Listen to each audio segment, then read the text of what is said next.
Maayong adlaw kaniyong tanan nga nagpaminaw karon ning tulumanon. Kini ang akong suliran. Ilabi na kaninyo Dr. Rene Ubra ug Attorney Elaine Bathan. Ingon man sa mga artista nga maghatag og kinabuhi nining akong suwat suliran. Ako si Ruel. 25 anyos og single. Nagpuyo sa Medellin, Cebu. Punto legal kining akong suliran. Kabahin kini sa gamayng disgrasya nga nahitabo nako sud sa akong gitrabahoan. Aron inyo masabtan, sugdon ko sa diyang nagplano ko nga manimpad sa syudad. Ingon ni ini ang mga panghitabo.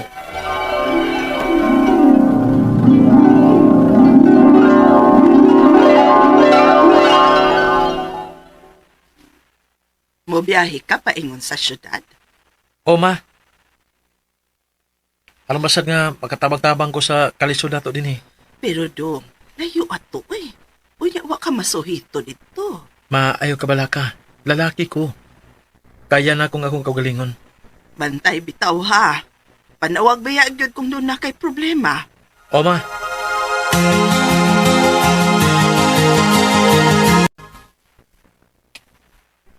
Oh, okay.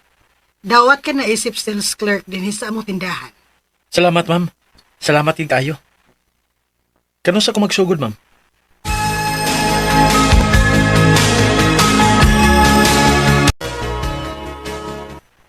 Salamat din taon sa Ginoo. Kaya nakakita radahin kong trabaho din sa syudad. May gani ka nakatiming kong bagong abling at tindahan. Unya, kuwang pag-ayo ang ilang tao. May na lang ni. Bahalag dili kayo dakog sweldo basta makapadala ko na lang mama sa probinsya. Ang problema na lang ako ini. Asa ko manghitag kaabangan? Amo ni sa kumbana ning paabangan dinhi. May gani kay nakatiming pagagbakante nga kwarto. Kay mao na lang baya gyud ni bakante namo. Mao ba te? Surtiha din ako. Swerte gyud kay gawas nga buutan mi sa kumbana. May nasa kay ning presyoha para nimo uy. Aw, taga din ka dong. Taga Medellin ko te. La kalayo gud di ay. Ikaw rang usang mianhi? O te. Animpad, aron nga makatabang sa kong pamilya dito. Mao ba? Kabuutan ko day nimo. Bilib sad ko sa imong determinasyon ha. Kay iso kay kang mianhi sa syudad bisag wa kay kaila. Tungod tingalis kawad onti. Mao'y nakapatukmod na ko nga manimpad din eh. Ah, inoon sab.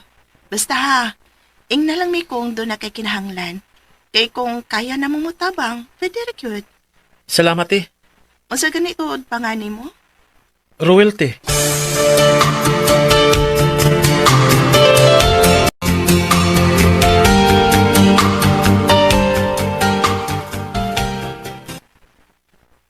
Nak, kumusta naman ka? Okay ra ko ma. Kamo diha.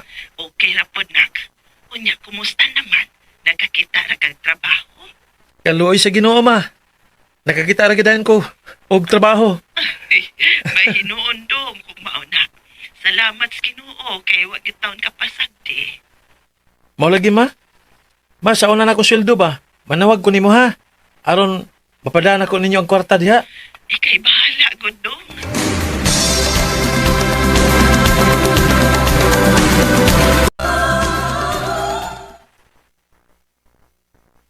Pila naman di ko kaadlaw nga nag-duty din eh. Magduha naman di ko kasimana. Dili araw eh. Maningkamot lang ko. Bahalag dili kay dakog sweldo basta makwakwaan lang ang kalabad sa o ni mama tungkol sa mga problema.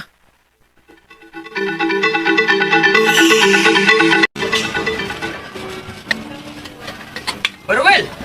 Bay! Oh, dali! Dungan akong panod to. Ah, sige lang bay. Nagbahon ko. Mau ba? Sige. Una lang mo. Sige bay. Salamat itang kay tingpaniud to na. Pagkakauna taon ko. Gutom na ra ba?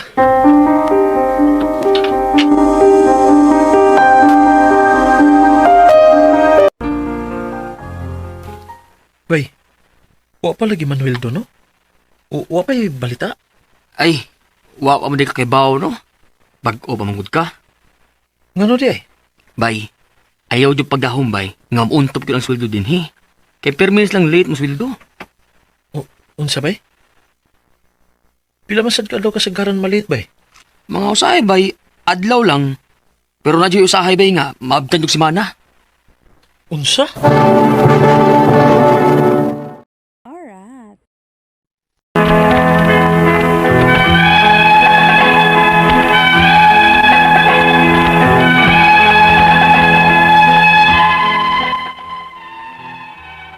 Sa tinuod lang, ni-action gyud kong kabalaka labi na kay nakasaad kong pizza sa tag-iya sa kwarto nga paabangan kung kano sa akong muhatag para abangan ang matagbuan. May nalang gani kay nakatiming sad ko gyud buutan nga magtiayon nga tag-iya sa paabangan. Wa sila mo pressure nako o maghuhat ra sa gid sila kung kano sa ako makabayad matagbuan. Basta di lang gid mulapas nga maabta naglain na pong buwan. Padayon gihapon ko nga nanarbaho. Bahalag late sila nga Manueldo. Nakaingon na lang sad ko nga maayo na lang kay sawa gyud. Kay karong panahon naman gud lisod na kayo ang pagpangitag trabaho. O gunya, Ruel, ari din hebe. Tabangin ninyo al sa mga receiving box.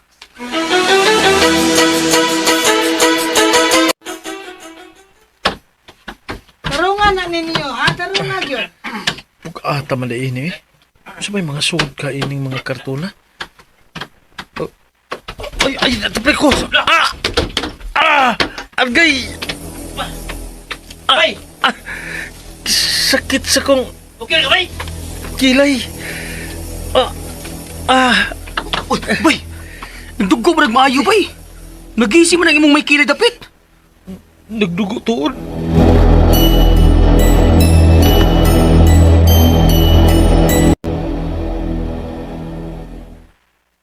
Oh, mana.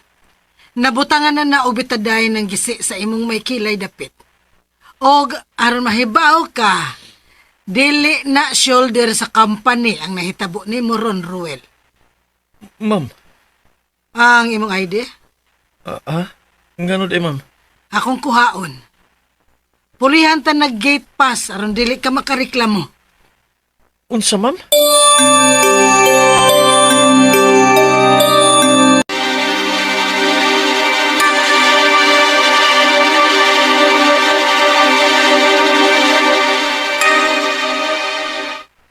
Unsa dong? Ay kasalbahis ko nila. Gihuwat pa gyud nga mo end ang imong shift o naka mauli. Bisag kay baw silang nagadugo na ka. Layo ra na istina iti oy. Layo gud taon. Wa ka makikitaan ng law man na. Ti, Di gyud na maayong ilang gibuhat ha. Dapat yun na ma-action na nang nahitabo nimo.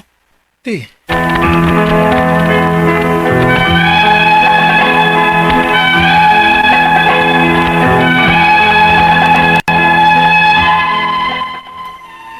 Sa tinuod lang, mawaw ko mo reklamo kay lagi taga-probinsya ra ko.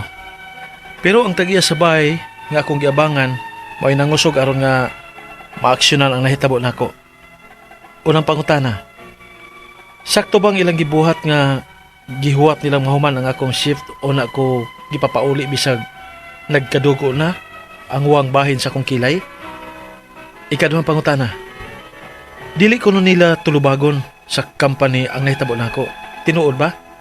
Nga kung buot na naon, nahitabo man sa oras sa ting trabaho nako. Unya, sa warehouse pagid nila? Ikatulong pangutana, ilang gikuha ang akong ID o gipulihan o gate pass aron kuno dili ko makareklamo. Makaingon na lang sinuon ko nga angay ko mo reklamo kay ngano nga kuhaon man nila ang akong ID kung wa gid sila tulubago nako, di ba? Unsa man say pwede na kong ireklamo batok nila? Ikaapat o katapusan. Kung mo reklamo ko, doon na ba sila katungod nga mo papahawa nako bisag wa pa ko'y tuig? Mahadlok sa kumawadan og trabaho, mao nga nagduduha ko nga angay ba ko mo reklamo sa nahitabo nako. Palihog, tabangi og tambagi ko. Kini ang akong suliran, Ruel.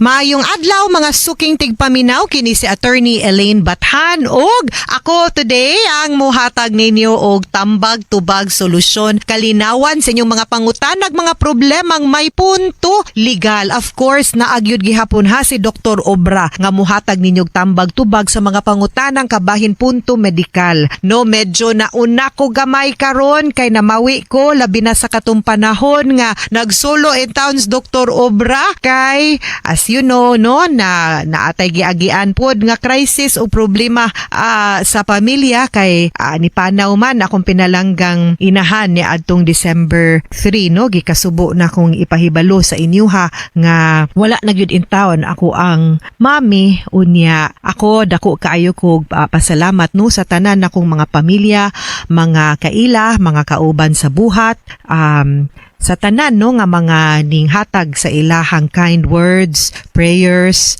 ilahang ayuda, ilahang pagtabang no sa panahon sa kasubo nako og sa ako ang pamilya. Labi na pod no also kang Attorney Rufil Banyok kaming adtog yun ning share pod siya sa iyahang experience nakasabot sad gyud siya sa ako ang giagian sa ako ang RMN DYHP family dinhi sa Cebu og pasalamat sa kuno special mention sa mga staff sa St. Peter's Memorial Chapel dinha sa Imus sa ilahang pagtabang no og pag-accommodate nako. Also kang June Villena sa maanindot pod kaayo nga floral arrangement no nga ilahang gihatag sa akong inahan. Thank you kaayo from the Tantengco and the Bathan family. And munay akong giingon ninyo sa una no nga tingalig nagtuo mo nga kay abi Attorney Elaine, si Dr. Obra sikig hatag og tambag sa mga suwat, mga suliran nga amo ang madawat matag adlaw nga kami wa may mga problema, wa may mga giagian. Kani, this is one very concrete example nga kami sad tao pod sama ninyo.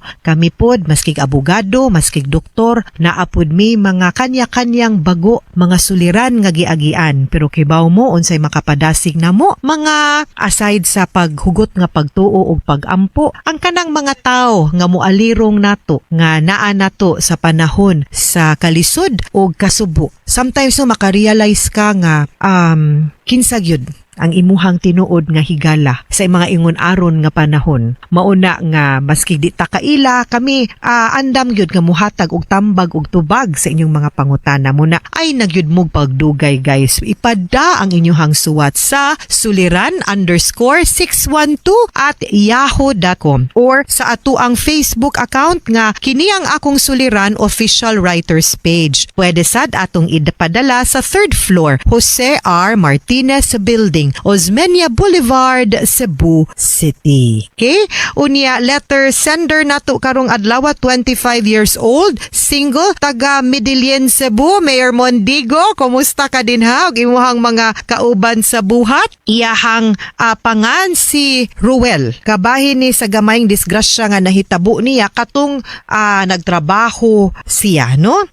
Nagbiyahe man ni siya. Unya, ato ang matanaw nga naagyoy mga panghitabo sa iyahang pagpanrabaho no. So una niyang pangutana sakto ba ilahang gibuhat nga gihuwat nilang mahuman ang iyahang shift una siya gipapauli bisan nagkadugo na ang walang bahin sa iyahang kilay. Actually dili gyud unta kay aksidente man to ang nahitabo. So dapat gyud unta nga giatiman ka right there and then kay ang pag-aksidente nahitabo man na sulod sa trabahoan and at the time nga nagtrabaho ka and at the time that you were on duty. Dapat gani nga ang kanang imong trabahoan na ay clinic para sa kanang mga first aid nga mga assistance nga pwede mahatag ilagid unta nang mahatag sa imuha and then ma-assess dayon na dapat na ay nurse no magdepende kung unsa mo kadaghan na din sa trabahoan diha pod magdepend no ang unsa ang dapat na nurse ba siya or doktor ha. Ikaduhang pangutana dili kuno nila i-shoulder sa company ang nahitabo nako tinuod ba nga kung buthuna-hunaon nahitabo sa oras sa ting trabaho unya sa warehouse pagyud nila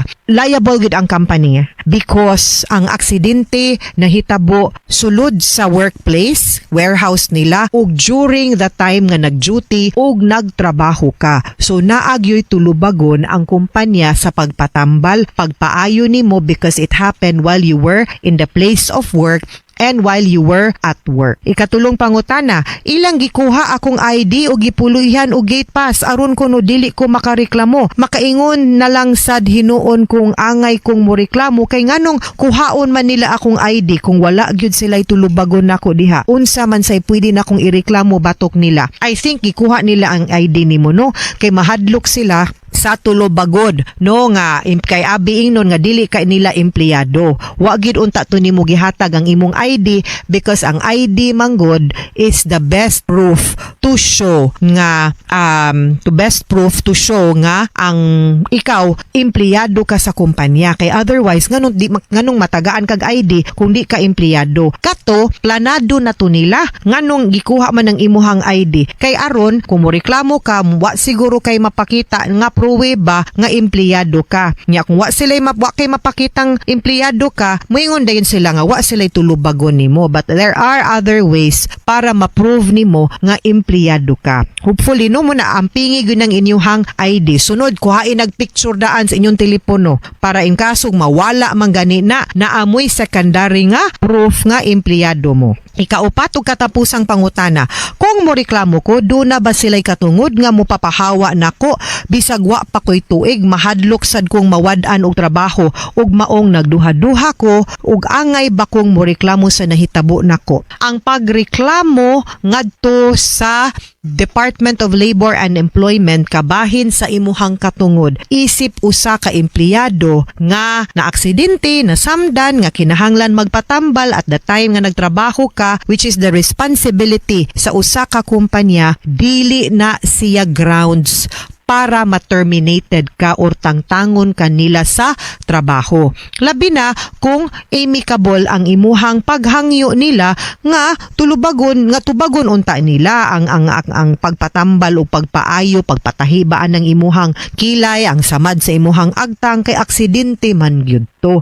Pero ako pong di na siya rason kay kung ilahapan ng buhaton ngadto nimo aw ma-illegal dismissal sila samot nga naa sila mas dako pa nga tulubagon nimo no dili na siya grounds for termination unless naa kay lain nga valid cause for termination nga nabuhat nangawat barong ka sige kag kalit no dishonesty and things like that. Pero kung wala gyud wala sad kay mga notice to explain no wala kay mga infractions nga gibuhat ang kanang pagreklamo nimo dili na siya grounds para matangtang ka nganuman imo ra man gi-assert ang imuhang katungod isip empleyado ning hangyo ra man ka didto ngadto sa dole nga buhaton pod sa kumpanya ang ila pong obligasyon og tulubagon nimo. Ha? Mga suking tigpaminaw, hinaut-unta nga naamoy na kutlo na pagtulunan karong adlaw. Kini si Attorney Elaine Bathan, daghan kayong salamat sa inyong pagpaminaw sa atong tulumanon. Hangtod sa sunod nga sugilanon, dinhigapon sa tuang programa, kini ang akong suliran. Gikan sa RMN Production Center, Radyo Mo Nationwide. Tatak RMN, daghang salamat og maayong adlaw.